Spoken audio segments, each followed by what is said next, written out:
sini ini dulu nggak di sini ini jadi sorry.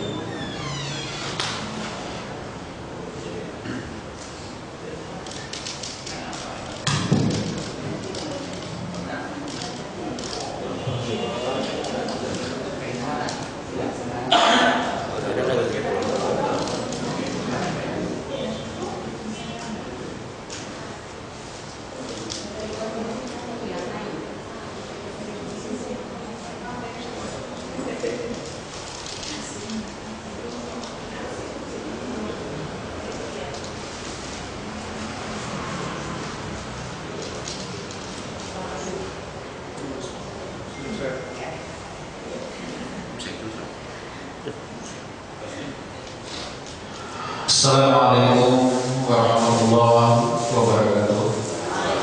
Alhamdulillahirabbil alamin, nahmaduhu wa nasta'inuhu wa nastaghfiruh. Wassalatu wassalamu ala asyrofil anbiya'i wal mursalin wa ala alihi wa ashabihi ajma'in. Pertama-tama sekali marilah kita mengucapkan puji syukur kepada Allah Subhanahu wa taala yang senantiasa mencurahkan rahmat karunia dan inayah kepada kita sehingga kita dapat bersama-sama hadir di masjid yang mulia ini dalam rangka mengikuti pengajian kita setiap malam Sabtu.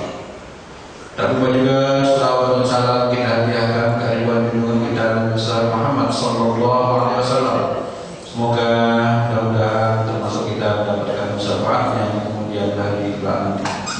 Bapak-bapak, ibu-ibu, jamaah rahimakumullah, sebelum kita lanjutkan pengajian kita, bahwa pengajian kita malam hari ini adalah sebagai lanjutan dari pengajian bulan yang lalu, yaitu masalah makna ilah dalam kata la ilaha illallah.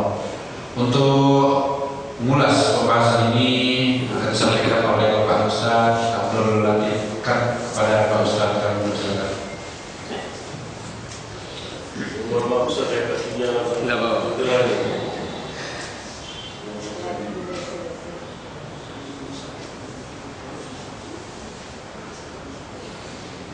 Bismillahirrahmanirrahim. Assalamualaikum warahmatullahi wabarakatuh. Alhamdulillahirabbil alamin wassalatu wassalamu ala asyrofil anbiya'i wal mursalin wa ala alihi wa sahbihi ajma'in. Jemaah yang mulia, pada kesempatan malam ini sebagaimana rencana yang sudah kita buat bahwa kita akan mengkaji masalah-masalah mendasar dalam judul besar Ma'rifatullah. Karena persoalan ini menjadi begitu penting, karena kata Allah sendiri adalah lafzul jalalah untuk menegaskan siapa yang kita maksud adalah Tuhan semesta atau Tuhan, dan Tuhan yang kita maksud adalah Allah. Maka yang pertama harus kita selesaikan dulu adalah memperhatikan makna ilah. Di sini secara sederhana kita bisa melihat ada dua, satu ma'rifah, satu nakirah. Istilah ma'rifah itu dia kalau sudah pakai alif lam itu yang dibawa al-ilah. Di situ definite, kalau bahasa Arab dia sudah tertentu. Jadi kalau yang kita maksud al-ilah di sini adalah Allah. Nah, apa yang dimaksud dengan al-ilah Allah nanti akan kita jelaskan pelan-pelan. Tapi kita akan menjelaskan yang pertama dulu, kata ilah, karena ini lebih umum ya. Nah, kenapa kita harus menjelaskan ini? Karena terus terang dari masa ke masa manusia tidak bisa memungkiri perasaan dalam dirinya bahwa dia mengakui, menyadari bahwa perlu Tuhan dalam hidupnya. Itu kalau bahasa sosiologi agama disebut dengan atau psikologi agama disebut dengan istilah God consciousness, kesadaran bertuhan. Sehingga tidak menjadi persoalan dimanapun manusia tinggal, maka dia akan mempersepsi kesadaran ini dalam bentuk lahiriah. Maka dalam teori agama-agama muncullah istilah berevolusinya kesadaran dan pemahaman bertuhan. Evolusi itu dari animisme, dinamisme, politeisme sampai monoteisme. Itu kalau kaji-kaji di sekolah atau di kampus. Animisme itu kecenderungannya kepada adanya keyakinan kekuatan yang tidak nampak, dalam hal ini gaib, yang menguasai satu tempat. Ketakutan kita untuk tinggal di sebuah kamar di satu hotel misalnya, atau kamar di satu rumah, atau masuk ke sebuah rumah yang sudah ditinggalin atau yang sudah tidak pernah ditinggalin, itu bahagian dari paham animisme, sisa yang menunjukkan bahwa kesadaran itu masih ada sama kita. Saya tidak mengatakan bahwa paham animisme ini benar atau tidak, ya. Tapi kita putuskan saja, ini semua paham tidak benar. Bahkan monoteisme dengan teori agama-agama juga tidak benar, karena Islam menganut satu paham yang disebut dengan tauhid.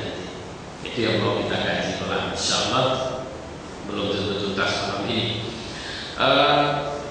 Kenapa? Karena adanya keyakinan gunung punya penguasa, laut punya penguasa, sehingga ada jamu laut, ada juru kunci gunung, ada juru kunci kuburan. Itu kenapa harus punya juru kunci satu kuburan keramat misalnya? Karena diyakini adanya ruh yang masih atau menguasai atau yang mengatasi manusia. Jadi kalau masih ada yang begini-begini, pendekatan yang begini, ini artinya masih primitif kaji atau pemahaman Tuhan.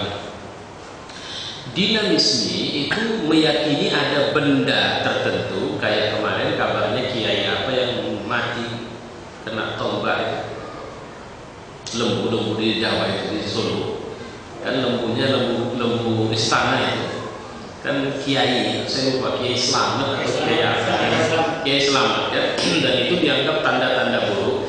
Kenapa Kiai Slamet dikeramatkan? Jawabannya karena diyakini Kiai Slamet ini punya tuah. Jadi kiai sebenarnya adalah istilah orang Jawa untuk menyebut benda atau orang atau apapun tertentu yang diyakini memiliki keluar biasa. Makanya keris bisa kiai, pohon bisa kiai, apa saja bisa kiai. Maka kalau saya, maka saya tak suka saya dipanggil kiai. Kenapa?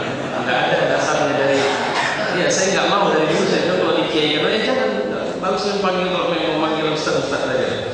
Kalau kiai nggak mau saya. Nah itu karena sejarahnya begitu dia. Nah itu dia apa ya? Jadi dinamisme. Makanya jimat, paham ini menyatu ini, paham tentang jimat, paham tentang cincin berisi, apalagi itu bentuk dari ajaran dinamisme. Ya, adanya benda atau makhluk tertentu yang dia zahir dan diyakini memiliki tuah atau keramat. Kemudian muncul paham politis. Politis ini kalau orang sekarang itu penganut agama-agama bumi seperti Hindu dan Buddha. Nah ini kita sedang dapat serangan hebat ini dalam bentuk cerita Mahabharata, Ramayana. Padahal kalau kita mau tahu itu Mahabharata, Ramayana itu fiktif, itu bohong, bukan bohong ya. Artinya nggak ada semua orangnya itu. Itu adalah narasi dari orang yang ingin mengajarkan moral Hindu dalam bentuk cerita. Ya, oleh para sunan, kabarnya Sunan Kalijaga, sebahagian dari kisah itu diislamisasi mereka, maka muncullah tokoh yang namanya Petruk, Gareng, Semar, Bagong. Itu tujuannya adalah untuk kemudian membangun cerita itu dan menyelipkan unsur Islam melalui kisah yang tak terlalu jauh dari masyarakat Jawa secara khusus. Karena Jawa ini yang paling mudah menerima ini ajaran-ajaran Hindu atau juga sisa ajaran-ajaran Buddha. Walaupun sebenarnya di luar Jawa masih juga terjebak dalam ajaran itu, karena pusat kekuasaan misalnya Hindu dan Buddha juga ada di luar Jawa pada masa dulu. Nah, berkembang sekarang kalau istilah saya dulu ada pohon angker, sekarang ada instansi angker.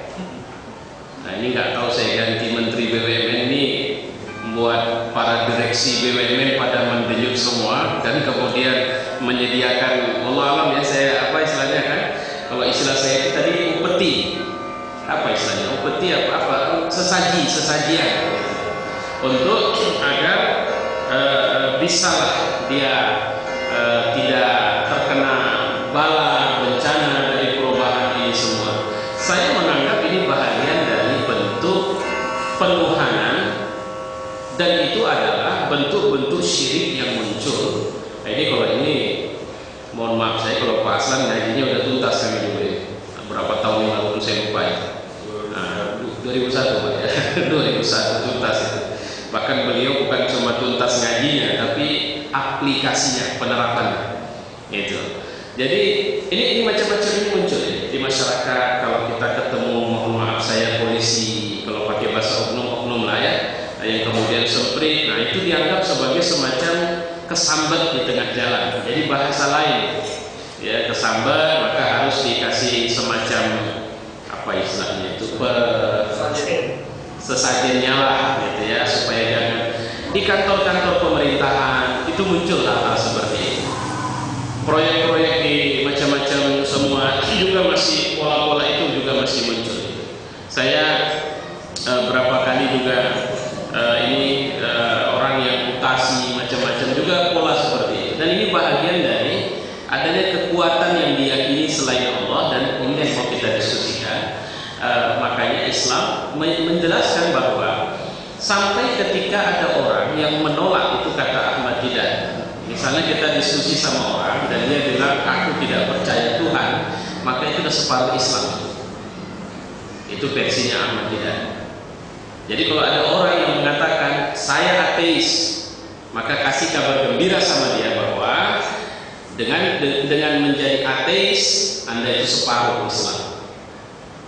Jadi kalau bahasa Ahmad Didat, kenapa? Karena memang akidah kita dimulai dari kata la ilaha, kita tidak bertuhan. Orang-orang yang mengatakan dia ateis adalah orang yang hidup dalam lingkungan beragama yang memang dia nggak pernah kenalan sama tauhid. Dia nggak pernah tahu. Dia keluar dari lingkungan orang-orang Kristiani, di mana dia tahu betul bahwa gereja selama ini seperti mafia saja, yang melakukan transaksi, dikira itu transaksi suci, jual beli dosa, mendesak orang untuk kemudian silahkan melakukan penebusan dan sebagainya. Dan gereja pernah memiliki kesalahan yang tidak pernah bisa dimaafkan, yaitu menuduh para ilmuwan sebagai kelompok-kelompok bid'ah yang bisa merusak masyarakat dan membunuh mereka. Sehingga masyarakat barat sebenarnya, tolong pahami ini, bahwa mereka bukanlah masyarakat yang religius. Mereka bukan masyarakat yang religius. Mereka dibesarkan oleh kultur yang memang sudah antipati kepada agama. Maka jangan heran kalau kita diskusi sama orang-orang di sana, mereka misalnya ada kalimat misalnya begini, I have no religion but I believe in God. Saya tidak punya agama, tapi saya percaya Tuhan. Dan kalau Anda bicara Tuhan mengikut Kristen, saya tidak bisa terima. Karena logika saya tidak bisa menerima ada Tuhan dalam bentuk tiga dan sebagainya. Kira-kira begitu. Ya, kalau sudah begini, inilah peluang besar kita. Dia sudah sampai, pencarian rasionalnya dia sudah tuntas. Dia sudah bisa menegasikan semua Tuhan. Sama seperti Stephen Hawking yang mengatakan bahwa saya belum bisa menerima adanya Tuhan sampai saya bisa memecah teori Big Bang. Kalau tidak bisa, maka saya bertuhan, konsep dia ya, karena saya tidak berdaya. Jadi adanya Tuhan sama saya itu karena faktor saya tidak berdaya. Saya sangat yakin bahwa kita tidak perlu Tuhan dalam hidup kita. Wah, ini teori-teori rasional yang mereka keluarkan. Dan nanti kalau orang-orang orang rasional juga bilang begini, yang menghadirkan Tuhan itu cuma Anda. Dan buktinya kita cuma sering bicara Tuhan di saat kita sedang tidak berdaya, kita sedang tidak pasti, tidak jelas, ya, atau kita sedang merasa sangat ketakutan. Jadi pada titik-titik kelemahan kemanusiaan kita sajalah kita hadir, dan di saat itulah Tuhan hadir kalau bahasa mereka. Dan makanya seperti Auguste Comte meletakkan zaman kita ini zaman positif. Agama itu di zaman primitif itu. Hari ini semuanya serba positif, tidak ada lagi yang tidak rasional, semua menjadi rasional. Selama itu tidak rasional, maka kita tidak perlu percaya dengan itu semua. Dan yang paling banyak membawa berkas-berkas yang tidak rasional itu adalah agama. Maka tidak perlu beragama hari ini. Teori ini sebenarnya secara perlahan dianut oleh banyak manusia sekarang. Apa gunanya sholat kalau cuma kita capek duduk nunggu bangun apa semua, apapun tidak ada. Capek berdoa ternyata tidak terkabul. Kalau memang kita mau berhasil, yang penting bukan doa, tapi kita kerja. Dan tidak ada cerita, Tuhan pun tidak mau bantu kalau kau percaya Tuhan ya. Nah itu kalau film-film barat kan selalu begitu. Seringkali kalau diskusi, sepotong diskusi mereka, apa kau masih percaya Tuhan? Dulu. Itu jawaban-jawaban yang sering muncul dalam cuplikan-cuplikan film mereka. Sebenarnya itu muncul dari budaya mereka, dan itu mulai muncul pula di tengah kita. Kita mulai menganggap agama rasanya tidak rasional dan tidak perlu kita jadikan pegangan. Bahkan sekarang ada semacam upaya sistematis untuk memaksa agama udah sama seperti di barat, itu urusan pribadi. Nggak perlu lagi ada cerita-cerita agama diurus oleh negara lah. Nggak penting itu. Nah, pertanyaannya adalah, benarkah memang Tuhan itu adalah ciptaan dari otak kita sendiri, yang kemudian kita tidak membutuhkan ada penjelasan-penjelasan, atau tidak membutuhkan kehadiran Tuhan dalam hidup kita? Jawabannya ternyata tidak bisa, karena Tuhan tidak pernah bisa dibunuh. Walaupun Nietzsche sudah membunuh dia, ya, dia mengatakan Tuhan sudah mati, dia tidak bisa membunuhnya, karena Tuhan dari balik reruntuhan Soviet, Tuhan muncul dengan membawa agamanya kembali, kalau pakai bahasa tulisan-tulisan mereka. Dan di tengah-tengah konflik yang makin luar biasa, Tuhan selalu hadir. Artinya Tuhan memang kebutuhan inheren dalam diri kita. Persoalannya, siapa yang kita maksud dengan Tuhan yang selalu hadir ini?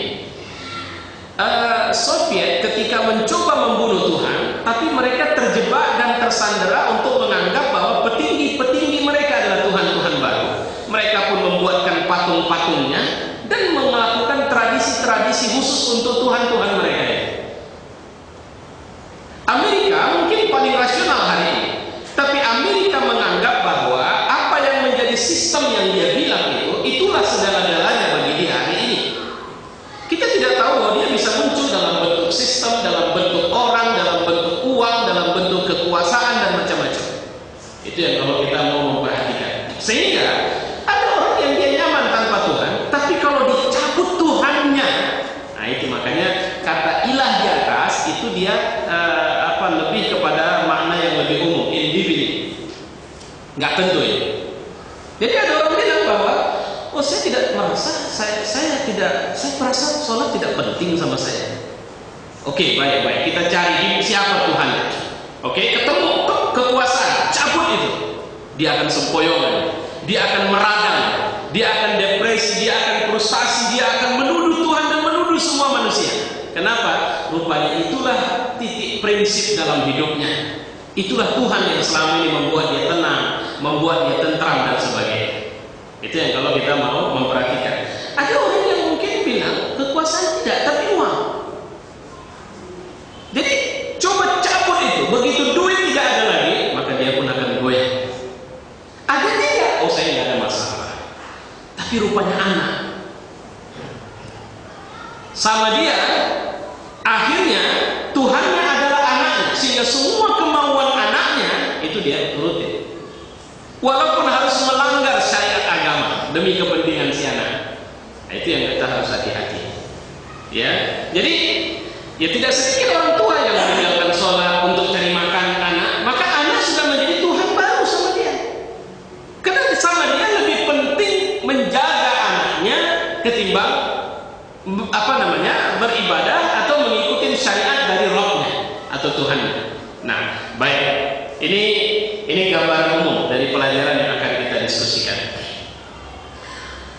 Nah, penjelasan ringkasnya seperti Kalimat la ilaha illallah ini tidak mungkin dipahami kecuali dengan memahami terlebih dahulu makna ilah. Jadi kalau kita bicara la ilaha illallah itu kita tidak ada Tuhan kecuali Allah. Apa Tuhan rupanya? Nah, ini yang mau kita lihat. Yang berasal dari kata alihah, alif, lam, ha, ya, dengan berbagai macam pengertian. Dengan memahaminya akan jelas motif manusia menuhankan sesuatu. Kenapa Fir'aun dipertuhan oleh apa yang membuat Fir'aun menganggap dirinya Tuhan? Sebenarnya Fir'aun menuhankan dirinya atau menuhankan karena dia melihat dia punya kekuasaan absolut, sehingga siapa yang mengganggu kekuasaan itulah sebenarnya yang paling dikhawatirkannya, walau semut sekalipun. Hati-hati, kalau orang yang sudah begini cenderung paranoid. Ingat Namrud, ingat Fir'aun.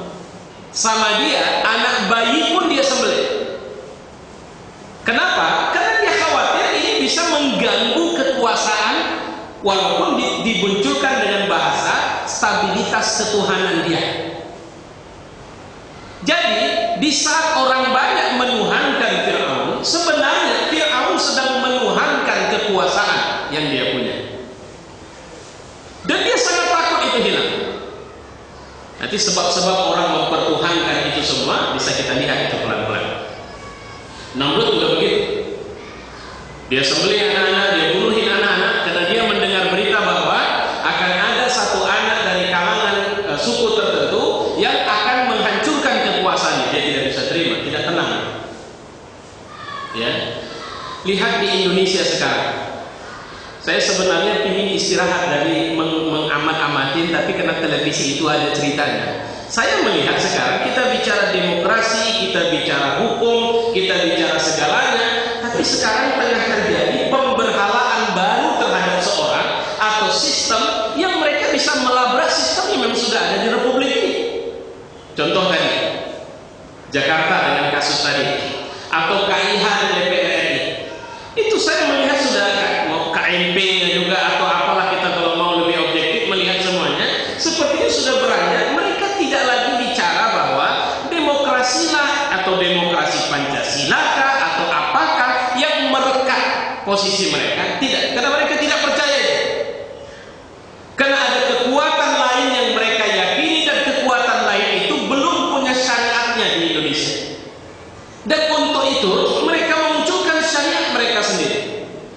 Saya tadi lihat habis maghrib, bukan habis maghrib, sebelum maghrib saya kira, lupa saya, sebelum maghrib, habis maghrib, pokoknya TV One kan ada sering sebelum maghrib ya, sampai saya bilang, ini kalau ya, pengalaman saya sudah ada dari anggota dia, saya bilang ini orang tololnya luar biasa, tapi merasa sok pintar di sini. Jadi dia membuat tafsir hukum atas itu tadi. Dia tahu betul bahwa dia tidak tahu, tapi memang dia tidak perlu tahu apa yang harusnya dia tahu, karena memang dia tidak butuh itu. Dia tahu betul kalau dia tahu apa yang dia perlu tahu, dia nggak bisa mempertahankan sikapnya yang ini. Nah, itu yang hati-hati kita. Karena orang-orang seperti ini akan memunculkan syariatnya sendiri. Kalau syariatnya itu memang bisa pakai agama, pakai agama. Kalau nggak pakai agama, pakai yang lain. Kalau pakai hukum normal di Indonesia, pakai. Kalau nggak bisa, labrak atau buat tafsirnya. Nah, begitu. Nah, ini bahayanya ini kalau udah manusianya kayak begini. Ada 4 makna, ya. Kita bisa melihat dari kata utama alihah. Nanti yang saya sudah tunjukkan ini, sakana ilaihi, istijar ilaihi, asyaqqu ilaihi, wa ni'amihi. Ini 4 makna dari kata Tuhan secara umum. Ya, alihah bermakna akhirnya. Setelah kita mengatakan biasanya, setelah 4 pengertian ini ada, karena itulah seorang menyembahnya. Ya, tidak ada kesalahan pada Tuhan siapapun dia. Maaf cakap kalau Tuhan yang manusia buang angin pun itu harumnya luar biasa. Tidak ada bau yang salah di situ. Itu yang muncul dari situ. Kenapa? Karena abdahu, dia Kalau sudah 4 nilai prinsip bertuhan itu muncul di situ, nanti kita lihat itu bentuknya. Kalau itu hukum, maka nggak ada kesalahan dalam hukum ini. Jadi jangan diganggu gugat, hukum kita tidak salah. Atau kalau itu masalahnya ternyata bukan hukum bisa membuat mereka salah, hukum harus kita ganti. Ayo kita revisi, kita judicial review atau apapun namanya. Begitulah pola mereka. Maka mereka sering mencari pembenaran. Kenapa? Pokoknya apapun akan mereka membuat untuk menyembahnya. Awadahu. Bagaimana bentuk penyembahan yang mereka lakukan? Di sini ada istilahnya kamalul mahabbah, sempurna cintanya, total. Ini masih saya sampaikan umum. Kemudian kamalul tazallul. Pokoknya begitu di depan tuannya, majikannya itu kelihatan dia menghinakan diri luar biasa. Pokoknya dia rendah di sini. Di luar bisa strong, bisa menunjukkan dia gagah, tapi begitu macam keripik atau macam burung. Tidak ada lagi kegagahan, tidak ada lagi keperkasaan. Berdiri juga nggak bisa. Sudah seperti orang usia 89 tahun. Kenapa? Karena selalu tegaknya tunduk saja. Makanya seorang mukmin dalam sikapnya dia tidak pernah mau tunduk kepada selain Allah. Itu pernah dibuat, kalau saya tidak silap, Agus Salim, salah satu founding father kita, di sebuah konferensi bersama Belanda. Dia tidak peduli karena dia payah kali bahasanya. Kalau memang dia susah kan duduk, tadi saja duduk di kursi tenang, dia agaknya kakinya dua-dua di atas kursi. Ketika orang bilang, Pak Ustaz, ini kita sama jadi tidak ada rasa merasa bahwa kau lebih, makanya aku harus bertahan berdiri apa, tidak. Kenapa? Kau manusia sama seperti itu. Makanya teori bertuhan dalam Islam bahwa kami datang kepadamu, kata Rabi bin Amir, untuk mengeluarkanmu dari menyembah makhluk menjadi menyembah Allah. Dari mana kau menjadi hambanya makhluk, apakah itu hambanya kekayaan, hambanya kekuasaan dan macam-macam, menjadi hamba Allah saja. Itu tugas saya. Kami tidak punya kepentingan dengan hartamu. Jadi kami keluar ini bukan karena kami mau hartamu. Kami keluar ini, kami mau ajak kau untuk mencari Tuhan yang satu saja, bukan yang lain. Dan Tuhan itu adalah Allah. Yang terakhir, kamalul khudu'. Khudu' itu artinya tunduk. Pokoknya levelnya nggak akan bisa lebih tinggi. Kalau itu manusia, kalau itu sistem, kalau dia, itu kata Nusron Wahid beberapa waktu yang lalu, bahwa di atas syariat atau Al-Quran itu masih ada konstitusi di Indonesia ini. Itu kalimat beliau. Jadi baginya konstitusi yang terus-menerus bisa berubah ini jauh lebih sakral ketimbang Al-Quran yang tidak pernah berubah sama sekali. Dan biasanya orang yang kayak begini itu dia tidak masalah Tuhannya berganti, asal kenikmatannya tidak berganti. Orang yang begini seperti itu saudara. Ya. Jemaah yang mulia, mari kita lihat pelan-pelan penjelasan yang tadi. Kata aliha itu pertama maknanya adalah sakana ilaih. Ya, kalau ada Quran tapi tidak masalah, sudah ada artinya di sini. Sakana ilaih ketika ilah tersebut diingat-ingat olehnya, dia jadi tenang. Dia jadi senang. Mendengar namanya disebut atau dipuji orang, dia jadi tentram. Manusia yang mengilahkan kehidupan dunia merasa tentram dengan dunia. Yang mulia bapak-bapak sekalian, ketahuilah bahwa harta yang kita miliki akan kita tinggalkan. Kita mungkin bisa senang melihat bahwa tabungan kita ada triliunan, tapi perhatikanlah di saat kematian. Jika orang melihat tabungan kita bertambah, itu harta kita atau harta orang yang kita tinggalkan. Saya khawatir harta yang capek kita kumpul itu akhirnya hanya menjadi harta yang membuat kita susah setelah kematian kita. Kenapa? Karena ternyata tidak bermanfaat. Mulai panas kupingnya dengan ceramah yang kayak begini. Dari mana dapat Ustaz kayak ini? Buat awal tak tenang hidup. Ini pasti ada masalah.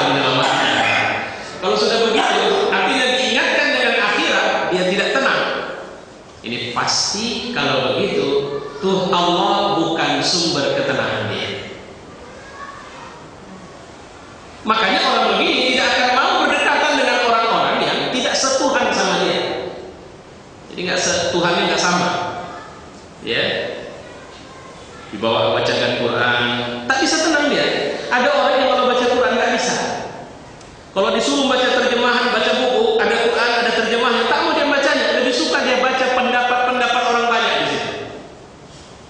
Padahal jelas ayat Allah itu, ya. Sehingga dia lebih tertarik untuk kata Sianu. Jadi menurut Sianu bahwa Islam ini adalah menurut Sianu. Kenapa harus begitu banyak Sianu? Kenapa tidak kau pulangkan kepada? Nah, itu tadi dia takut kalau dia ketemu langsung. Makanya kalau kita, masya Allah, saya sedang banyak berdoa kepada Allah sampai kalau bisa masih punya waktu saya bisa menjadi hafiz 30 juz Al-Quran. Saya bayang-bayangkan tadi habis maghrib malah yang saya pikirkan, kalau saya bisa, saya khawatir kalau saya jadi imam itu lebih banyak nangisnya. Kenapa? Karena kalau udah bicara akhirat, Quran itu nggak ada kata-kata tersama. Bicara kematian orang-orang yang buruk, Quran tidak sama bahasanya. Bicara neraka, Quran bicara dengan bahasa yang cukup gamblang. Wajar kalau imam-imam besar itu kalau baca Al-Quran mereka ketemu ayat-ayat tertentu itu sesuai dengan kualitas imannya. Ada yang kalau ketemu ayat-ayat tentang cinta Allah sama hamba dia menangis. Ada yang ketemu dengan ayat-ayat azab dia menangis. Nah itu yang.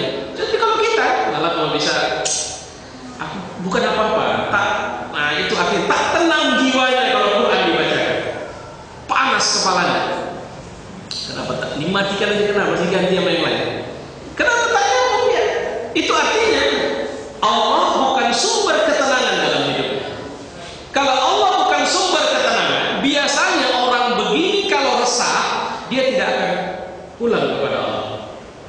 Mungkin dia akan dugem, mungkin dia akan apa istilahnya itu narkoba, atau mungkin dia cuma senang-senang tahu keliling kemana dia mau pergi, yang penting aku hilang dari pikiran dia lupa sebenarnya kemanapun dia pergi dia bisa hilang dari satu peristiwa atau bisa menghilangkan kekhawatirannya dari satu masalah, tapi bisa dia akan muncul masalah lain dan dia tidak punya cara penyelesaiannya.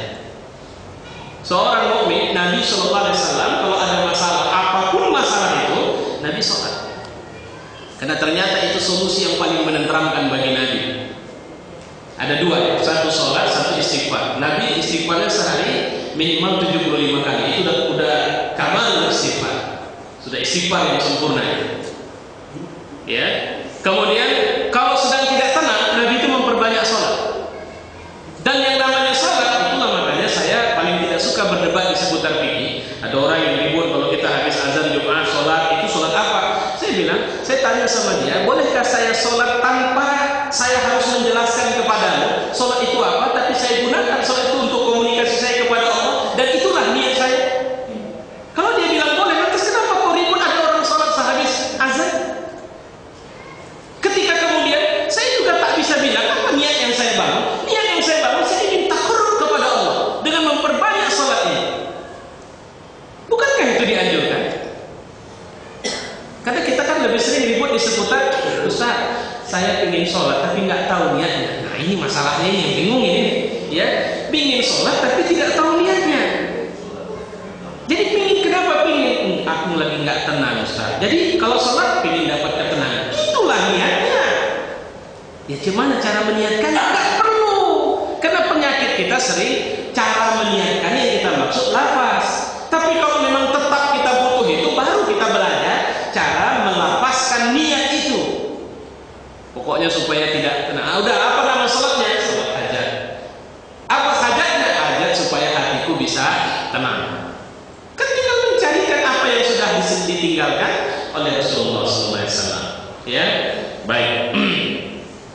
Walaupun ketentraman yang dimilikinya adalah semu dan sementara, ilah mempunyai arti sakana. Sakana itu artinya tenang gitu sama dia.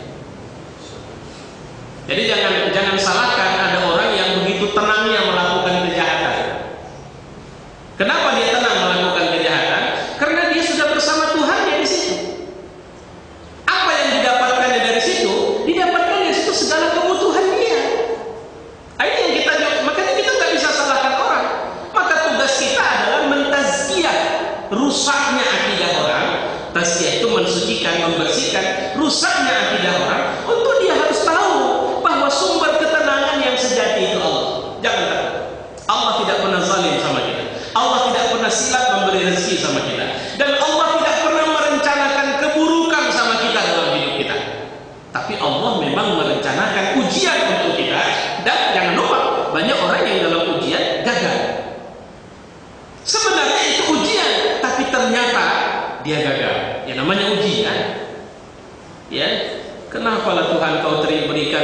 musibah seperti ini kepada. Makanya kualitas orang itu bukan saat dia sholat tahajud. Kualitas orang itu bukan saat one day one juice-nya. Kualitas orang itu saat dia berbenturan dengan masalah, bagaimana sikapnya. Itulah baru kita ngelihat, oh rupanya. Ketika dia masih pulang kepada Allah, kalaupun ada aib atau cerita, dia cuma cerita itu kepada orang-orang yang dia yakini bisa memperbaiki hatinya, tidak merusaknya. Nah ini dia masih dalam koridor yang oke. Tapi kalau tidak, ini bahaya. Gagal keluar, sudah tidak percaya. Capek aku beribadah, baik pun aku buat selama ini. Kampung itu tak ada yang tenang, tak ada yang bisa terima. Saya mohon maaf, dari 6 gelombang pelatihan yang kemarin kami lakukan, semua awalnya keluhannya 2. Yang satu honorer, tolonglah Ustaz kan dekat sama para pimpinan, tolonglah bilang Ustaz. Satu. Yang kedua, Ustaz kerja itu menumpuk sama kami. Awak Bilal, awak guru madrasah, awak Lamuddin, awak jaga masjid, awak semuanya gaji sama Ustaz. Maunya diperhatikanlah kami. Jadi ini di awal nih semua, didapat di awal, di ujung baru saya ingatkan, bersyukurlah kalian kepada Allah. Enggak pun kalian minta gaji, Allah sudah kasih. Pokoknya intinya dibangunkan kesadaran bahwa kalian sebenarnya punya pekerjaan yang sangat mulia. Kenapa? Banyak pun penghasilan, tapi kalau tidak ada berkah, maka itu tidak akan bisa memberi manfaat besar. Dan tingkat berkah itu dengan tingkat pekerjaan yang bapak-bapak lakukan. Jadi kalau saya lihat nanti laporan tertulisnya sedang dipersiapkan itu, banyak yang berubah. Yang dari security ingin jadi, udah kalau gitu saya jadi habislah mudiknya aja lah. Kena semangat, pokoknya semangat Ustaz. Kami berapa kali ikut pelatihan baru ini, ada yang begitu, itu paling sering muncul kalimat itu. Intinya kenapa? Karena itu tadi fokus dia kemana. Ketika kita giring kepada fokus asalnya, seperti apa? Karena Tuhan tidak salah. Allah itu kalau dia sudah cinta sama kita, jangan takut, namanya dia cinta, dia pasti kasih sama kita. Bapak jangan bayangin bahwa ngasihnya Allah itu kalau mobil Bapak 3, enggak. Itu bukan kayaknya bukan Allah yang ngasih kalau udah lebih mobilnya. Saya mohon maaf ini agak sedikit saya larikan ini, ya. Loh, maksudnya gimana? Allah kalau ngasih untuk dipakai, untuk bisa dimanfaatkan. Karena Allah tidak mungkin mengasih istidraj sama kita. Kalau Allah kasih harta, harta itu untuk akhirat semuanya. Gak ada yang sisa untuk dunia. Kalaupun ada, bentuknya disedekahkan di jalan Allah. Jadi warisan yang baik. Kalau ilmu itu gak disimpan-simpan. Jadi jangan, oh ini kan bukan kerjaanku, masa aku pula suruh ngajar baca Quran, enggak lah. Nah, jangan begitu. Allah itu akan memberi. Kalau kita sedang butuh mobil, dia kasih mobil. Kalau butuh rumah, dia kasih rumah. Caranya itu urusan dia, jangan bikin. Sekarang kerjakan saja pekerjaan kita, karena para ulama itu yang membesarkannya Allah, bukan makhluk atau Tuhan. Hati-hati kalau ulama itu Tuhannya sudah ganti. Tuhannya duit, maka dia tidak akan ikhlas lagi. Nanti bapak bahaya jadi lebainan malam. Nah ini contoh satu apa? Ada panggilan doa di sini jam 7, panggilan doa di sini setengah 8, 2 kampung yang berbeda. Dia mau coba atur nih, karena kalau nggak bisa dikejarnya dua-dua. Terakhir dia coba atur waktu. Capek mengatur waktu, karena dia bayangin kalau berdoa itu kepala kambing minimal. Terakhir satu kepala pun tak dapat. Kena bingung kesana kemari udah terlambat, kesini udah terlambat. Itu kenapa? Tuhan sudah ganti. Tapi kalau Tuhannya Allah, dia tidak akan mencari gantinya, dan Allah akan mencukupi dia. Nah, ini sangat berkesan sekali suasananya, Masya Allah. Baik, kita lihat ayat-ayat. Surat Yunus ayat 7 dan 8. Sungguh orang yang tidak mengharapkan pertemuan dengan kalian, la yarjuna liqa'ana, dan merasa puas, wa radu bil hayatid dunya, dan ridha, dia sudah cukup dengan dunia. Itu yang saya bilang tadi. Kalaulah bapak punya uang banyak, ibu punya duit banyak, emas ibu banyak lah, ibu meninggal, dibongkar peti itu masih sisa, manfaat nggak untuk akhirat? Capek nanti ngurusinnya di akhirat. Waradu bil hayati dunia, dia merasa bangga, dia merasa megah dengan dunia ini. Sakana ilaih, dia merasa nyaman dengan wajahnya, dia merasa hebat dengan posisinya, dia merasa hebat dengan pertemanan dan popularitasnya, sehingga ketika dia tahu dia populer dengan cara yang melawan Allah, dan dia tahu betul bahwa kalau dia berjalan di jalan Allah kayaknya bakal ditinggalkan orang banyak, dia bertahan. Masya Allah, ini seperti Abu Thalib. Abu Thalib itu waktu mau meninggalkan Nabi suruh dia syahadat di paman, ucapkan saja la ilaha illallah, selanjutnya aku yang urus, kata Nabi. Apa kata Abu Jahal? Abu Thalib, kau ini pemimpin kami, kok tiba-tiba ikut sama aja kau hancurin ini ke ayahmu Abdul Muthalib. Apa yang membuat dia tertahan untuk tidak mau mengucap la ilaha illallah? Kedudukan yang dia punya itu Abu Thalib.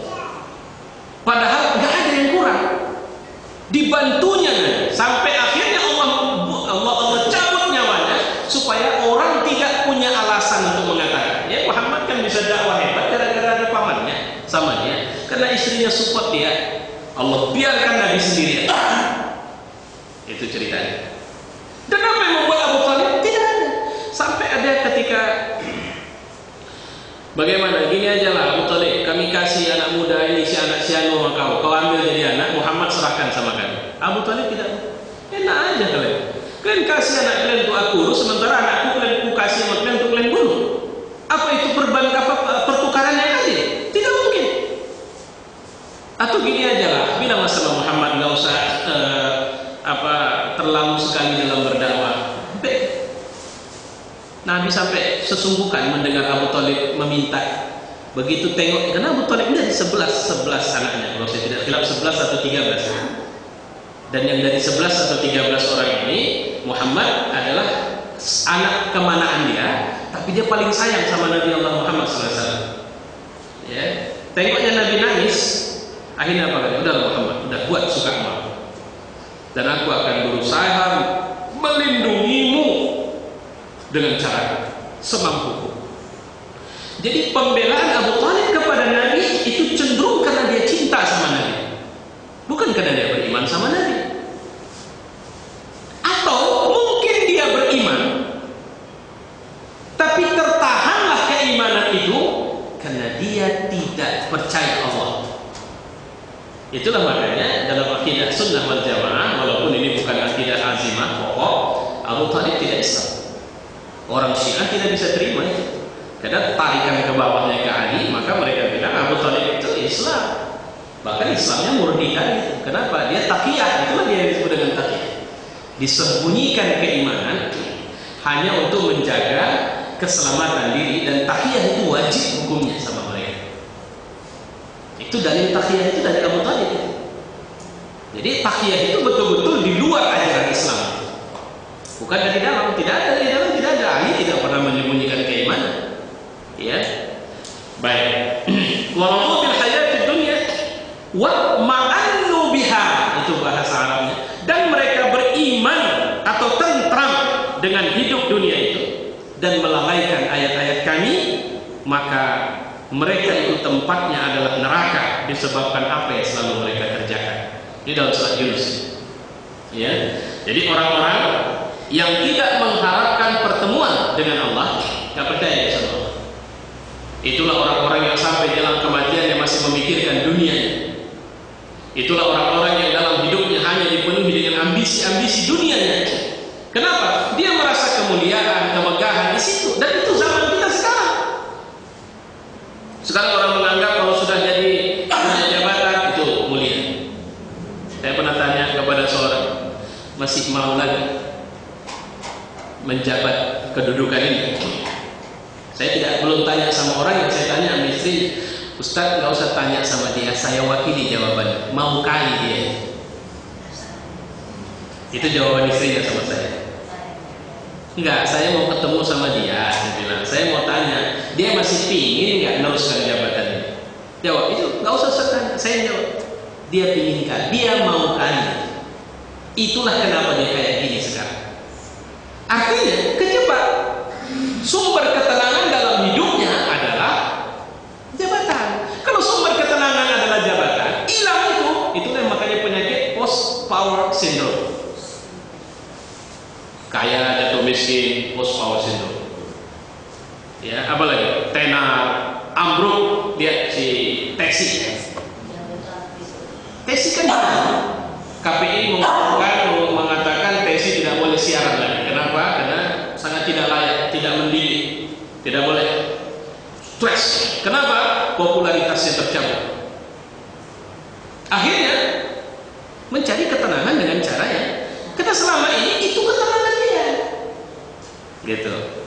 Nah, hati-hati kita, jangan lupa, bukan tidak mungkin kita mengidap penyakit yang sama ini. Kemudian surat Al-A'raf ayat 138, dan kami seberangkan Bani Israel ke seberang lautan, maka setelah itu mereka sampai ke satu kaum yang tetap menyembah berhala. Bani Israel berkata, hai Musa, buatkanlah untuk kami sebuah Tuhan, sebagaimana mereka mempunyai beberapa Tuhan. Musa menjawab, sungguh kalian ini kaum yang tidak tahu sebenarnya. Kenapa? Kalian tidak ngerti sifat Tuhannya. Kami tengok enak kali orang itu. Ya, kalau kita lagi nonton film India, rasanya enak kali bicara sama Tuhan ya. Terus sudah marah ya, datanginya kuil ya, marah-marahnya Tuhan sih. Atau kemudian dia merasa bahwa Tuhan apa itu kemarin? Saya ada lihat film, sebenarnya film itu bagus menurut saya, Good Night Return judulnya. Ya, hantu kembalinya si hantu. Jadi film ini bagus sekali menurut saya. Kenapa? Ini menghadirkan sisi buruknya demokrasi di India. Sampai karena tidak ada lagi orang-orang pemimpin-pemimpin yang benar, akhirnya hantu mencalonkan diri jadi gubernur di sini dan menang. Nah, itu cerita. Menang pula dia. Gitu. Jadi dinamika cerita ini, itu yang menarik di sini. Bagaimana kemudian ada satu slot cerita atau satu tik cerita di mana ketika ada satu keajaiban terjadi, dilihat bahwa itu adalah keajaiban dari Tuhannya. Begitu. Dan Tuhan itu patung yang dibuat di situ. Makanya orang-orang Yahudi ini bilang, kenapa tidak dibuatkan Tuhan sama kami? Tolonglah buat satu aja, orang kan banyak Tuhan, kita buat satu aja. Itu kenapa waktu Samiri membuatkan patung, mereka mau ikut. Kenapa? Karena akhirnya otak Yahudi dari dulu itu otak yang menzahirkan. Makanya mereka ketika bicara neraka, di Quran bilang kami nggak akan masuk neraka. Paling kalaupun masuk sehari dua hari aja kami neraka. Nah, itu bahasa orang Yahudi. Ya, dari mana mereka bisa memutuskan itu? Kata Allah. Ya, bahwa sebenarnya mereka akan kekal di dalamnya karena sebab pembangkangan yang mereka lakukan. Perkataan orang Arab tentang Aliha, saya merasa tentram kepadanya. Si fulan memiliki perlindungan kepadanya. Si fulan merasa rindu, anak itu cenderung kepada ibunya. Dalam satu hadis Rasulullah dari Ibnu Abbas meriwayatkan dari bersabda dari Allah berfirman, sungguh Allah menetapkan kebaikan dan kejahatan, kemudian menjelaskan. Barang siapa berniat melakukan kebaikan lalu tidak jadi, Allah mencatat kebaikan itu sempurna.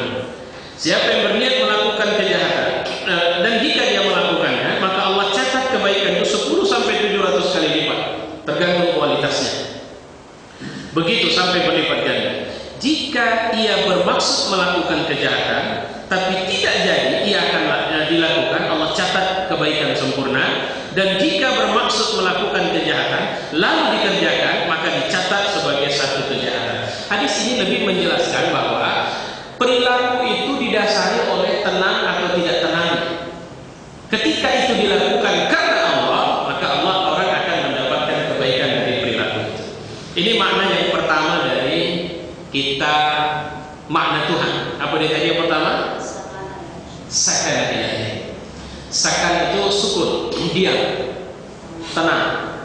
Seperti tenangnya seorang anak.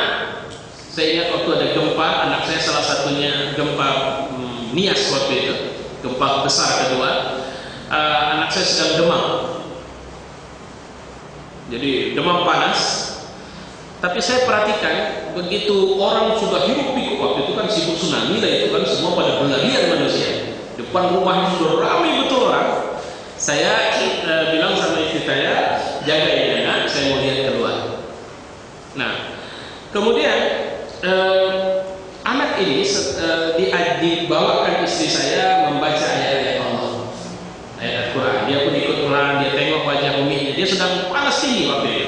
Dia tengok wajah uminya, tapi tidak ada ketakutan. Rupanya saat dia mulai besar, itu dia rekam dalam pikirannya. Sampai satu hari saya mendengar dia cerita sama kawannya bahwa buyaku luar biasa. Dia bisa tolak tsunami malam itu. Jadi waktu itu aku sakit kan, dia cerita begitu. Umi di dalam sama aku baca Quran, Buya keluar untuk menolak tsunami itu datang. Nah, jadi akhirnya setelah Buya keluar, tsunami tidak jadi datang. Jadi apa yang dia rasakan bahwa dia merasa ada sesuatu yang menenangkan dia dari orang tuanya ini sebenarnya, dan perasaan ini tetap ada pada semua anak. Walaupun akhirnya saya luruskan, bukan Buya nggak ada buat apa-apa, orang memang tsunami-nya nggak ada. Ya waktu itu kan isu yang luar biasa waktu itu. Ya, nah, cuma masalahnya seorang anak bisa tenang sepanik apapun suasananya kalau dia bersama orang tuanya. Itu seperti itu ilustrasi tenang. Jadi kita bisa cek nih kadar makhluk mana yang kita pertuhan dalam hidup kita. Jadi seorang mukmin itu ketenangannya kalau bisa seperti Khalid. Walaupun Khalid baru masuk Islam, beberapa tahun kemudian dicopot dari jabatan panglima, dinonjolkan oleh Umar, cuma ikut membantu perang. Apa kata dia? Aku tidak perang untuk Umar, aku perang karena Allah. Bahasa karena Allah tidak akan merubah kualitasku pada posisi manapun aku berada. Ini yang menarik. Orang yang seperti inilah orang yang tetap akan dipakai Allah dalam semua keadaan. Ya, sehingga walaupun kemudian Khalid tidak bertugas lagi sebagai panglima, tapi fungsi Khalid melampaui pengaruh panglima. Itu yang menarik dari Khalid bin Walid. Ya, nah, makanya masya Allah, seorang mukmin di luar atau di dalam penjara tidak mengganggu dia. Dikasih waktu di penjara lebih banyak zikir, menggunakan waktu membaca Qurannya lebih banyak di sana. Itu yang harus kita perhatikan. Ketika dia kaya, tidak ada kesombongan, malah sifat pemurahnya yang luar biasa. Kenapa? Karena dia tahu ini dititip Allah samaku sebagai peluangku untuk merebut akhirat jauh lebih baik lagi. Sehingga tidak ada kesegaran dia. Itu yang terjadi pada Abdurrahman bin Auf, Utsman bin Affan, dan sekian banyak sahabat orang kaya masa Rasulullah SAW. Gak takut kalau memberi infak di jalan Allah itu, tidak takut miskin. Kenapa? Karena titik prinsip ketenangan dalam hidupnya bukan pada kekayaan. Karena kekayaan itu kan hasil dari kerja. Kalau itu aku kasih, apa kemudian aku berhenti dapat hasil? Kalau bahasa saya di rumah sama istri belakangan yang sering saya sampaikan, jangan pernah takut memberi, karena duit bisa dicari insya Allah. Kalau yang mencari sudah tidak ada lagi, baru kita boleh berpikir ulang.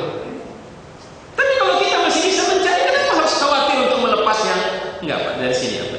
Melepas yang sudah ada itu, ya, itu yang harus kita khawatirin. Oke, baik. Ini karena materinya agak berat, saya berhentikan dulu sebentar. Silahkan kasih pendapat. Kalau tidak kita masuk nanti pada yang kedua, istijabah. Silakan. Ya. Waalaikumsalam. Iya, maunya ada. Sebentar, biar direkam. Apa maksudnya biar dengar semua?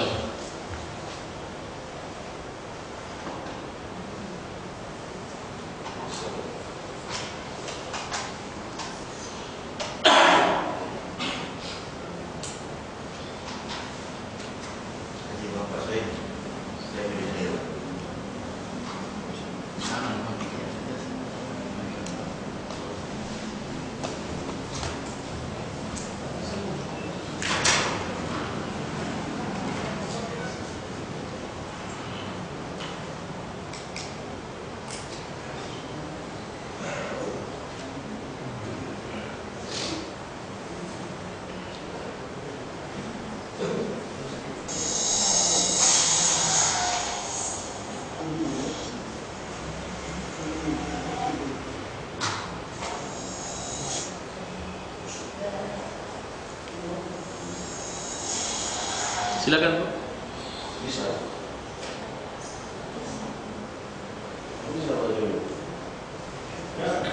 Kalau gitu ada masuk aja ke dalam luar.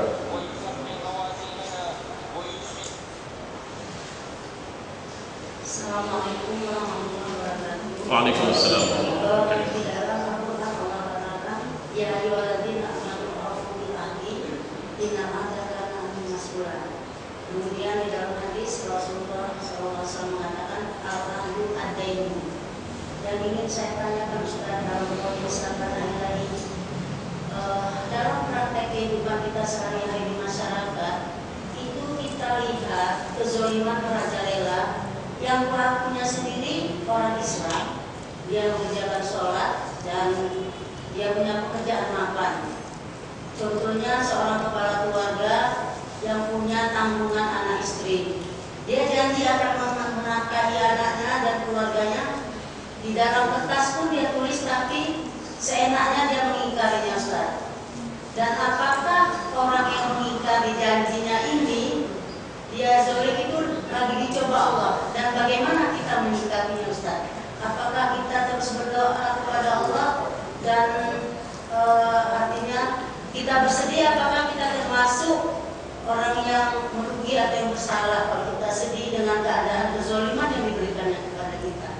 Demikian, Ustaz. Saya belum nyambung. Ibu bicara janji, Ya. kemudian utang. Dalam hadis tadi itu apa tadi hadisnya? Ad-dainu al-ahdu ad-dainu. Al-dain al-ahad ya. Utang itu janji. Terus kemudian Orang yang mengkhianati janji tadi. enggak, ibu ceritanya seperti ada sebuah kasus gitu. Iya, memang ada. Coba. Saya ingin kasusnya itu lebih jelas. Intinya Ustaz yang pelaku Sakana itu tadi, dia saya lihat merasa tenang dengan kezoliman yang dibuatnya. Apakah kezoliman itu yang dianggapnya Tuhannya? Akar masalahnya sekarang begini. Jadi ini repotnya jawab masalah agama ketika kasusnya ini diceritakan secara samar begitu. Ibu sebenarnya boleh cerita detail tapi anonim, nggak perlu ibu bahas nafsianu rumahnya di sini, nggak perlu. Cuma karena agak tanggung itu saya agak jelaskannya juga agak repot. Cuma begini, karena ibu bilang dia zalim. Terus apakah kezalimannya itu yang kemudian jadi Tuhan bagi dia atau sudah dipertuhannya? Nah, masalahnya kezaliman ini apa bentuknya? Kita harus cek akarnya. Kalau kezaliman ini dalam bentuk kesenangan syahwat, maka itu syahwatnya Tuhan. Afara'aita man ittakhadha ilahahu hawa, kata Allah dalam Quran. Apakah kau pernah melihat? Tidakkah kau pernah melihat orang yang menjadikan nafsunya sebagai Tuhan? Wa adallallahu ala ilmi. Allah sesatkan dia dari pengetahuan yang benar, dibutakan matanya, dibutakan, dipekakkan pendengarannya, dibuat hatinya membatu dan dia menjauh dari ini. Kenapa? Karena syahwatnya sudah jadi Tuhan. Jadi kalau kezaliman tadi dilakukan karena persoalan syahwat, maka yang menjadi Tuhan itu syahwat sama dia. Nah, itu yang harus kita garis bawahi. Dan itu banyak orang begitu. Artis-artis yang bom seks. Ada artis yang mendapat teguran punya penyakit, selama ini hidup dengan gaya bebas begitu. Tapi saya lihat teguran itu tidak membuat dia pulang kepada Allah. Dia malah ingin menunjukkan lebih tegar, tapi tidak merubah apapun dari perilakunya. Kenapa? Dia sudah disesat. Masya Allah, semoga Allah memberi hidayah sama dia. Dia sudah disesatkan dari pengetahuan. Hati-hati. Ada satu ayat dalam Quran kalimatnya begini. Kalau Allah sudah tidak memberikan pengetahuan atau cahaya, maka siapa yang sanggup ngasih pengetahuan dan cahaya kepada orang itu? Kalau Allah sudah tidak mau kasih nur, siapa yang sanggup? Apa ada orang yang bisa ngasih nur sama orang itu? Itulah orang yang, kalau bahasa Quran dia, summa qasat qulubuhum, kemudian membatulah hatinya, au asyaddu qaswa, atau lebih membatu, atau lebih sesat lagi, atau lebih tidak baik lagi. Nah, itu biasanya itu ketengkaran disebabkan oleh syahwat. Karena orang-orang yang terjebak pada syahwat ini kayak binatang, diceramahin pun nggak bisa lagi. kasih ceramah, sampai nangis kita nyeramai kambing-kambing itu supaya jangan makan rumput di sebelah pagar. Tetap aja dia pikir nggak dengar, nggak nyambung sama dia. Ya, makanya apa tugas kalau sudah orang pada posisi, nah, kan orang bilang, otak manusia itu kan apa? Manusia nggak perlulah diajar-ajari lagi begini. Ini hati-hati, ada nafsul atau ada watak bahima, watak binatang. Yang ngerawat yang kayak gini itu perlu pakai pagar, perlu pakai tali di lehernya. Itulah kenapa syariat itu ada. Ada syariat yang wilayahnya preventif. Apa yang dibuat di Aceh misalnya, itu sudah benar. Tapi yang kurang kalau saya lihat adalah peran para alim yang diberdayakan untuk kemudian terus menguatkan, memberi penyuluhan kepada umat. Nah itu, dan kita sama juga di Indonesia begitu. Jadi walaupun udah puluhan tahun kita jadi hamba Allah yang rajin ibadah, satu kali keluar dari pesantren, dari menasah, dari tempat suluk, ketemu cewek cantik, ingat kasus apa? Barsis, Balam, kan itu kasusnya. Jadi nggak ukuran berapa puluh tahun jadi orang baik. Nafsu itu kalau cuma dijaga cuma dengan sholat ini, puasa tiap hari pun bisa rusak dibuat. Itu nafsu. Nah itu kalau kita bicara dari sini. Jadi kalau apakah titik prinsip atau pusat prinsip pada orang itu yang dipertuhan sehingga dia merasa tenang dengan semua kekurangan ajaran itu? Saya melihat kalau saya tebak syahwatnya. Nah itu. Oke? Ya silakan itu. Mau saya tanyakan, umat Islam ini termasuk saya ya, dari umur 10 tahun kita sudah mengucapkan asyhadu an la ilaha illallah. Berapa kali dalam sholat? Itu kalau dalam sholat belum lagi sunat-sunat yang lain, atau dalam keadaan acara atau duduk-duduk atau mengingat senantiasa mengingat Allah.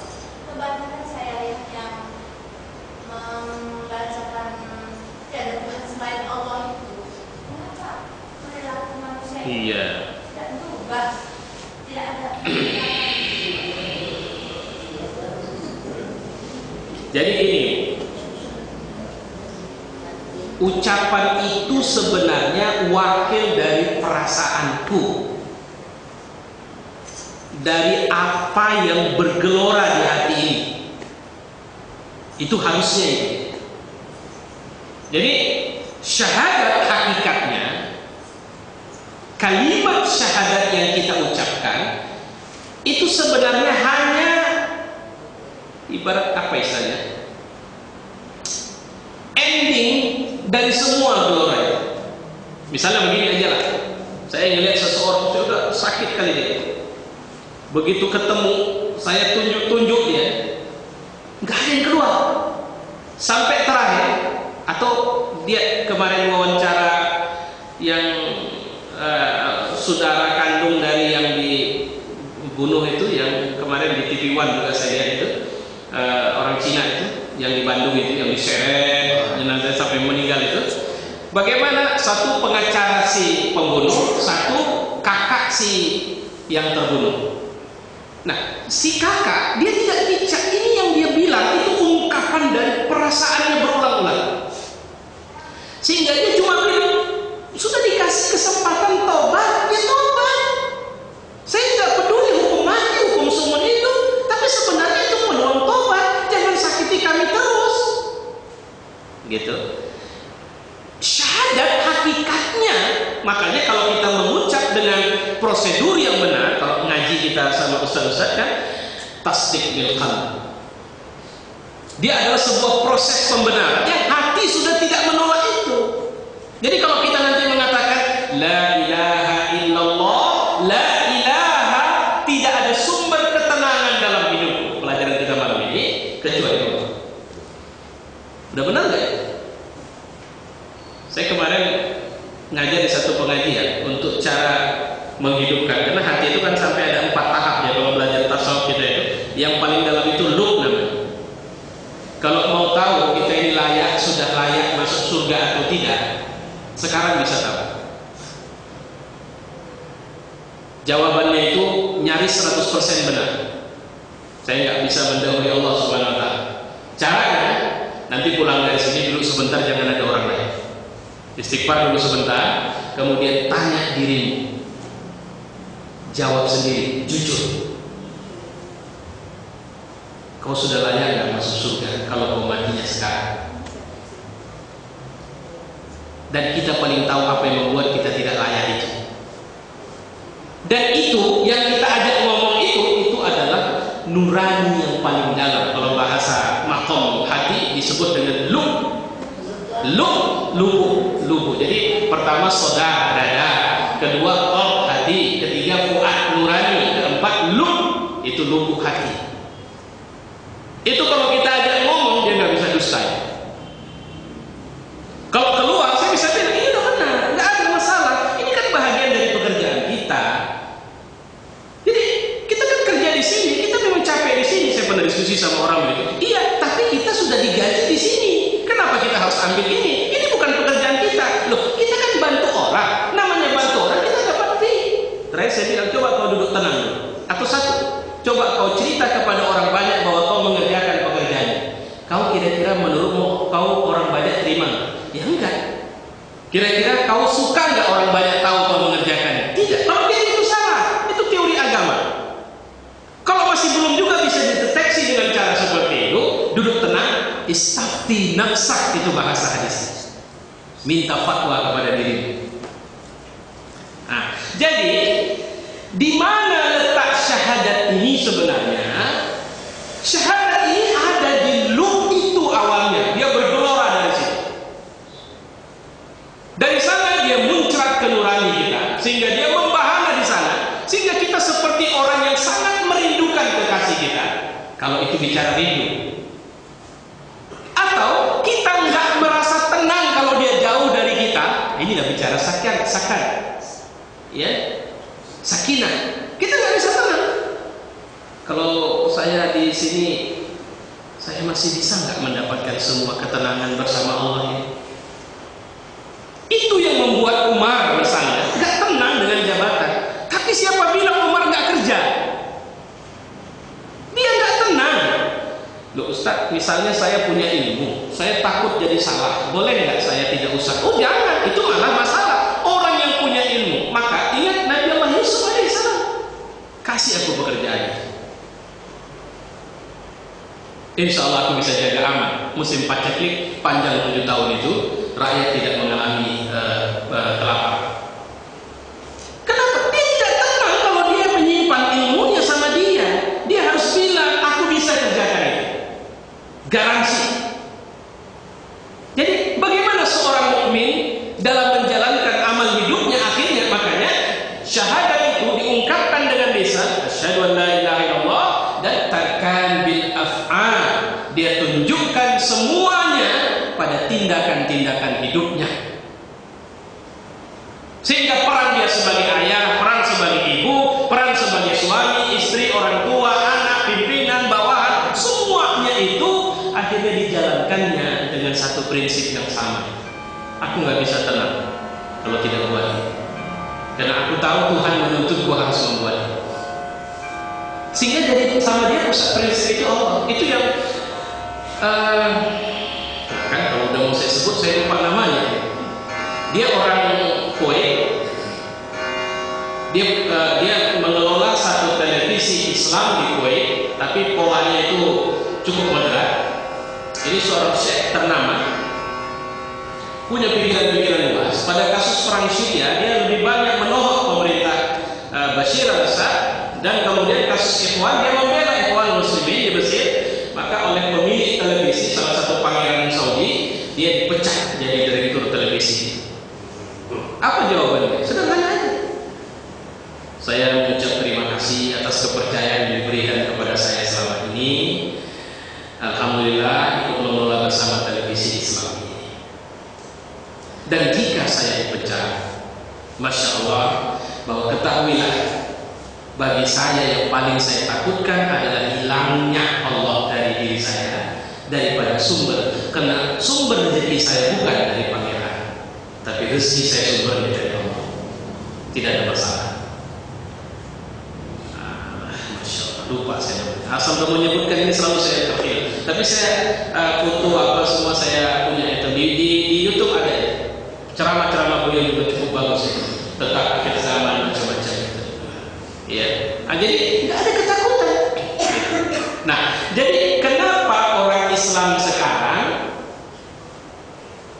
Saya kemarin ada teman, saya terpana betul ketika burung beunya begitu saya datang langsung Assalamualaikum. Dia udah bisa bilang Allahu Akbar Ustaz katanya, udah bisa beberapa kalimat udah bisa. Coba seperti burung beo itu.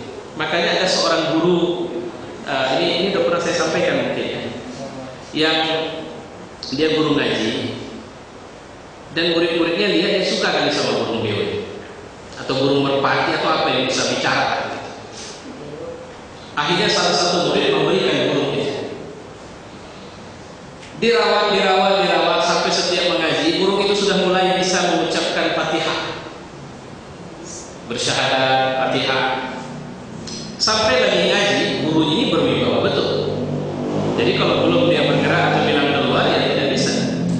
Lagi sedang mengaji, tiba-tiba terdengar burung ini berteriak-teriak di sana. Semua pada tapi tidak berani keluar. Si guru pun tenang saja mengajar. Sampai setelah selesai, rupanya burung itu sudah mati, kepalanya hilang, dimakan kucing. Guru itu menangis sejadi-jadinya.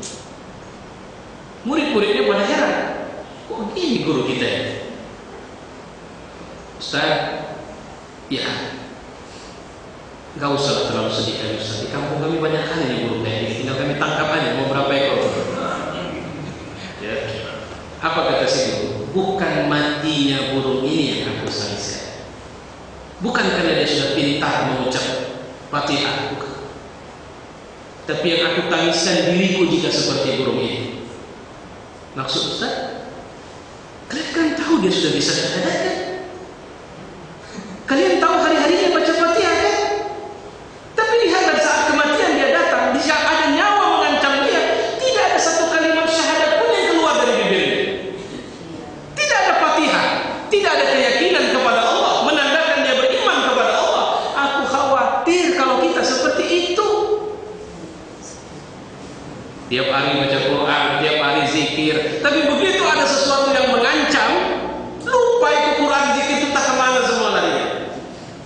Akhirnya kematiannya tanpa kalimat yang selalu dia ucapkan dalam hidupnya. Kenapa? Karena hafalan otak. Makanya agama itu, kalau bahasa Nabi kan cari perempuan pasbar bizatiddin. Kalau agak ekstrimnya ini, ya terserahlah. Menteri dalam negeri mau hilangkan kolom agama, nggak apa-apa. Karena orang beragama bukan di KTP. Cuma administrasi kependudukan butuh itu.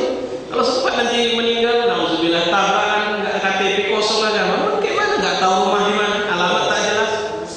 Terakhir antar ke kantor menteri agama, menteri dalam negeri. Terserahlah, kami tak jelas, kami dari sholatkan tak bisa. Cara Kristen nggak mungkin, nggak tahu kan? Nah, itulah pola kafir.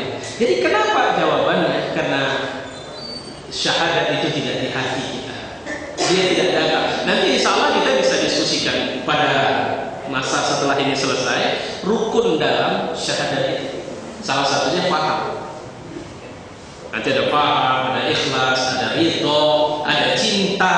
Nah, itu harus kita urai supaya kita begitu mengucap kalimat ini memang tak sembarangan ini. Ini kalimat janji, ini kalimat tekad, ini namanya sumpah. Kalau namanya janji itu janji setia, dalam situasi apapun aku siap datang.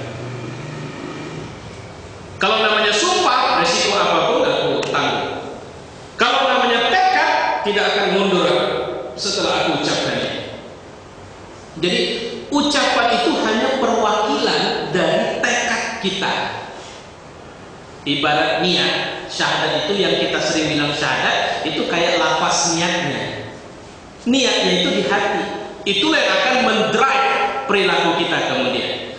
Maka karena sebab niatnya tidak di hati atau syahadat tidak datang dari hati, maka dengan mudah dia meninggalkan sholat, meninggalkan puasa, bermaksiat, macam-macam. Itu yang kita harus hati-hati. Saya kira itu jawabannya. Baik, ada lagi? Saya mohon maaf tidak saya lanjut ini.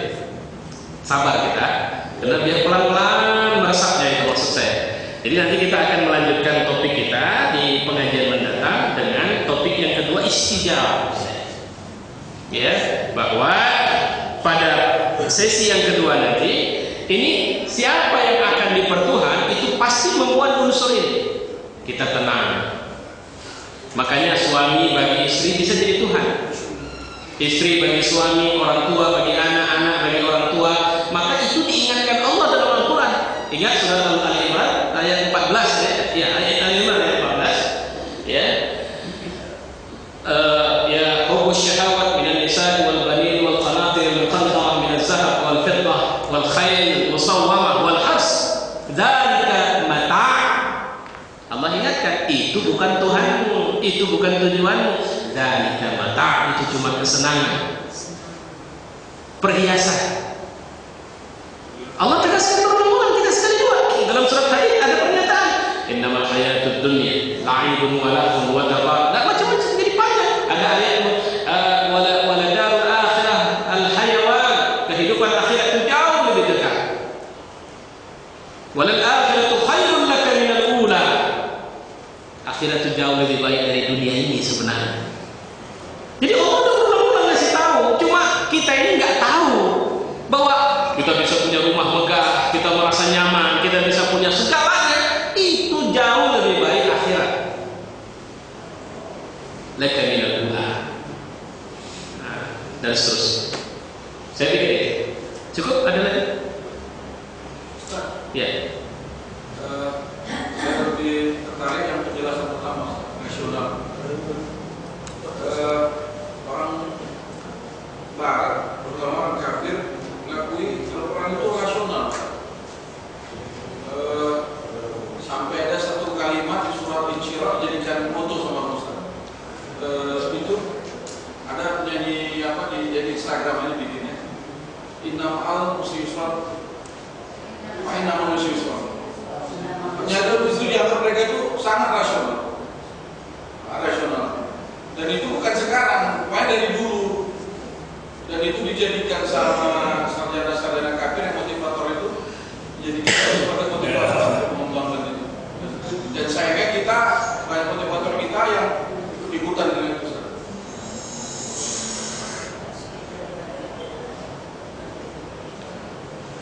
Ya itu masukan aja, saya nggak bisa komentarin. Ya. Baik, saya ingin menutup hanya sekedar refleksi kita untuk mendengarkan. Jadi saya punya kumpulan video tangisan para ulama. Jadi saya suka kadang untuk melembutkan hati dengan ini, tapi bentuknya macam-macam. Ada audio saja, ada macam. Jadi saya akan ambil acak yang manapun ada, mungkin sedang memimpin sholat yang menangis, ada yang memimpin qunut yang menangis. Kita sekedar ingin melihat itu saja. Sebentar.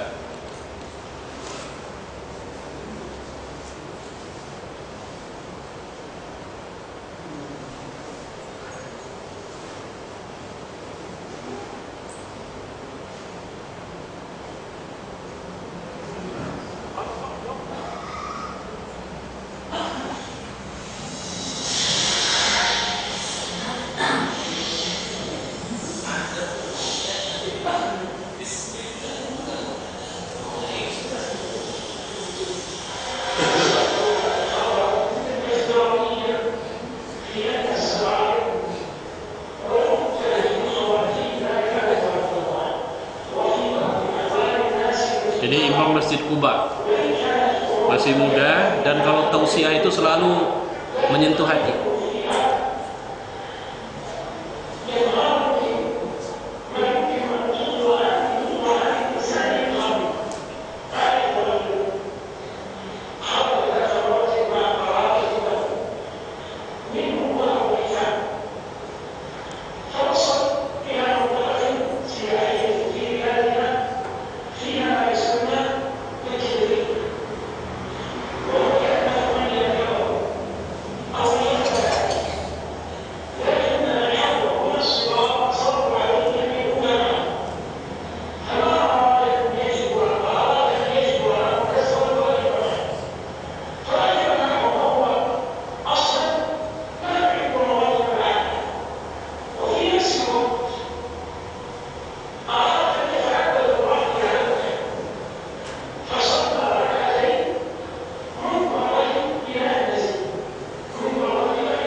Ya, itu seperti merangkum penjelasan kita bahwa niat ikhlas itu rahasia kita sama Allah.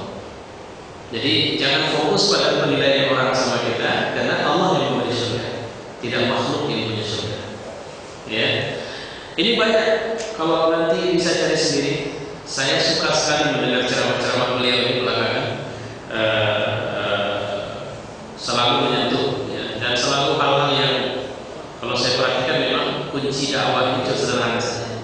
Sampaikanlah Al-Quran, sampaikanlah hadis, dan dengan hati yang bersih dan tulus, insya Allah orang akan mendengar.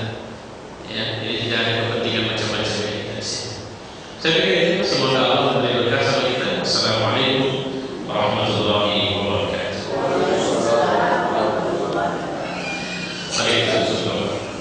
Alhamdulillah, wassalatu wassalamu ala asyrafil anbiya'i wal mursalin wa ala alihi wa sahbihi ajma'in. Allahumma ij'al hadha jam'ana fi hadha al-majlis jam'an ma'ruman wa tafarraqna min ba'dihi tafarruqan ma'suman. Rabbana atina fid dunya hasanah wa fil akhirati hasanah wa qina adzaban nar. Wa sallallahu wasallam ala Muhammad wa ala alihi wa sahbihi ajma'in. Walhamdulillahi rabbil alamin. Kita tadi tausiah yang membahas masalah mahasiswa yang telah disampaikan secara luas, mudah-mudahan menambah keberuntungan tauhid kita kepada Allah Subhanahu wa taala, dan pada Ustaz mengucapkan terima kasih. Pengajian kita tutup ucapkan alhamdulillahirabbil alamin. Assalamualaikum